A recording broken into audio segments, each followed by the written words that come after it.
Samantala mga kapuso, November 11, 2005 o eksaktong 2 dekada na mula nang maging bahagi po ng inyong tanghalian ang Balitang Hali. Maraming salamat po ha. Ano man ang panahon, umulan man o umaraw, sa bagyo o landslide o maging sa lindol, kasama niyo po ang Balitang Hali sa pagbabantay sa maiinit na balita.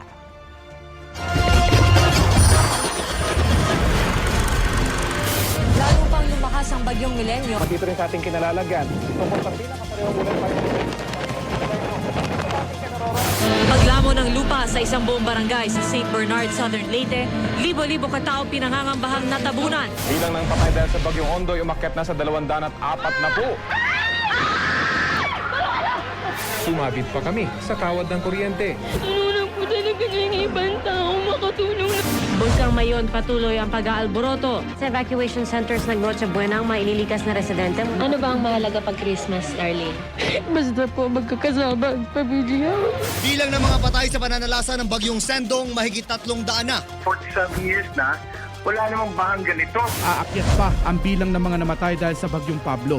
Inabutan naming nakahanay ang mga bangkay. Panibagong malakas na aftershock, yumanig sa Tagbilaran, Bohol. Oh my God!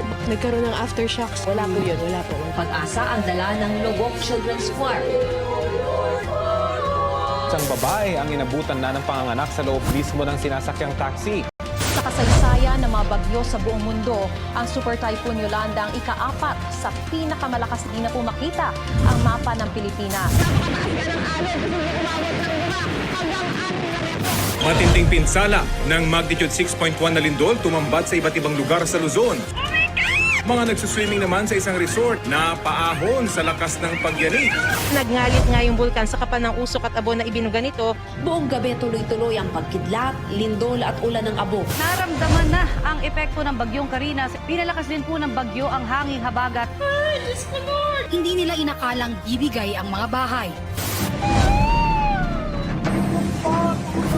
Bagyong Christine, nananalasa sa maraming lugar sa Calabarzon. Tuloy ang pagtutok ng buong puwersa ng GMA Integrated News. Matinding pinsala at may mga buhay ding nawala sa pagtama ng magnitude 6.9 na lindol sa Visayas.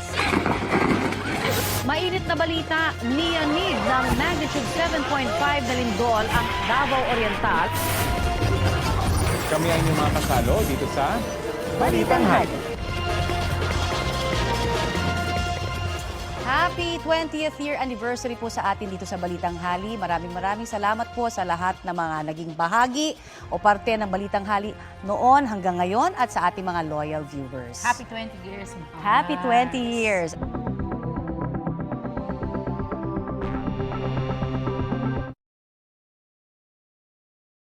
You want to know what's my comfort drink lately? Taste honey, citron, and ginger tea. Just scoop, mix.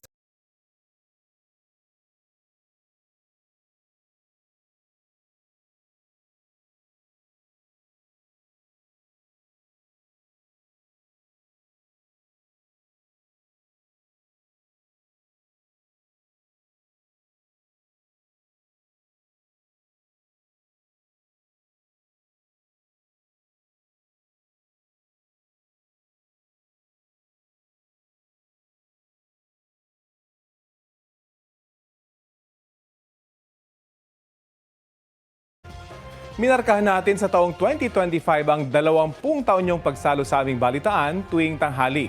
At bago pa warangkada ang mga balita ngayong bagong taon, magbalik tanaw muna tayo sa iba't ibang trahedya na tinutukan natin dito sa Balitang Hali sa nakalipas na 2 dekada.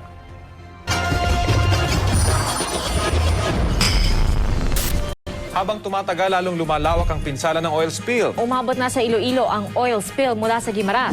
Lumulutang na ang mga isdang ito sa maitim na tubig sa barangay Lukmayan. Masakit sa dibdib ang amoy ng langis.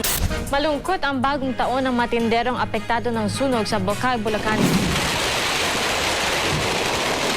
Talagat mangyayari talaga kahit anong ingat mo.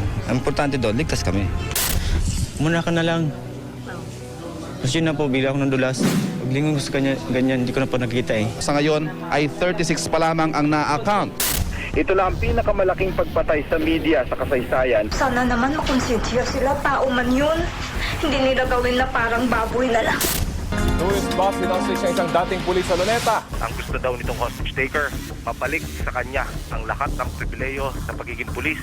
Dama pa rin natin yung tensyon dito sa Rio Hondo. Mayat maya kasi Rafi, nagkakaroon pa rin tayo ng exchange of fire. Minsan may mga sniper fire. Sinalubong daw agad sila ng malakas na pagsabog ng mga patibong. Malapit lang sa likod, parang sa taas ko lang sumabog eh. Hindi raw naisip ng mga SAF Commando ang sumuko. Day 53 na nga ngayon ng krisis sa Marawi. Mahiling lang namin, tama na. Sa sentro ng Marawi na pinagkukutaan ng Maute ISIS, inaalam na kung mga buto ba, bungo o bangkay ng mga tao. Idineklara ni Pangulong Duterte ang 60 araw na martial law sa Mindanao. Giniit ng mga petitioner na walang factual basis ang naging deklarasyon ng martial law. Natigan ng Korte Suprema ang pagpapalawig ng martial law sa Mindanao sa ikatlong pagkakataon. Mas pinalawig pa ni Pangulong Duterte ang community quarantine. Bawal na bawal lumabas sa mga bahay kung hindi naman kailangan. Wala pa rin akong kahit pagod ako sa trabaho, di kami papasukin. Grabe naman kayo! This is an emergency. And during an emergency, tumabi kayong lahat. Tinatayang nasa 800,000 litrong langis ang karga ng MT Princess Empress. Talaga pong pinangalagaan namin na rin karagatan at nandiyan lahat po yung aming mga protected area. Naglalagablab na apoy ang lumamon sa Manila Central Post Office. Totally damaged ang buong gusali mula basement hanggang ikalimang palapag. Mahigit 1,500 ang huling bilang ng mga nasawi sa giyera sa Israel. Sumasabog, dali na! Binabantayan natin ang mga aksyon ng embahada natin dito sa Egypt at sa mahigit na 100 nating kababayan na ilang araw nang nag-aabang sa pagbubukas ng Rafah Crossing. Kami ay inyong mga kasalo dito sa Balitang Hali.